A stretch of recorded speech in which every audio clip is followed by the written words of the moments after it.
چارسدہ کے علاقہ بوگروشا میں عوامی نیشنل پارٹی کی جانب سے جلسہ عام کا انعقاد کیا گیا۔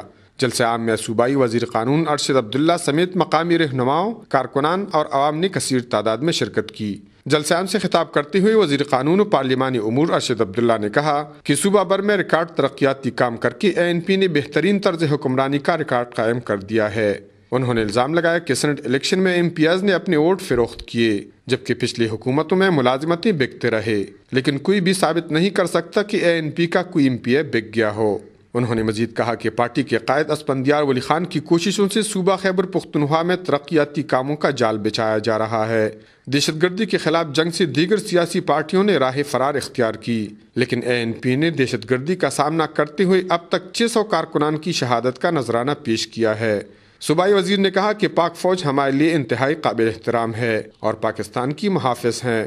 اگر پاکستان پر کوئی برا وقت آیا تو ساری قوم فوج کے شانہ بشانہ دشمن کے خلاف برسر پیکار ہوگی۔ انہوں نے مزید کہا کہ انتخابات وقت پر ہوں گے، ملک میں معاشر اللہ کا کوئی امکان نہیں اور نہ عدلیہ اسے برداشت کرے گی۔ اس موقع پر معروف سیاسی شخصیت حاجی خان جان اور 35 دیگر افراد نے اپنے خاندانوں سمیت ANP میں شمولیت کا اعلان کر دیا۔ جلسہ عام سے مقامی رہنماؤں نے بھی خطاب کیا۔ کفایت اللہ، اے نیوز، چارسدہ۔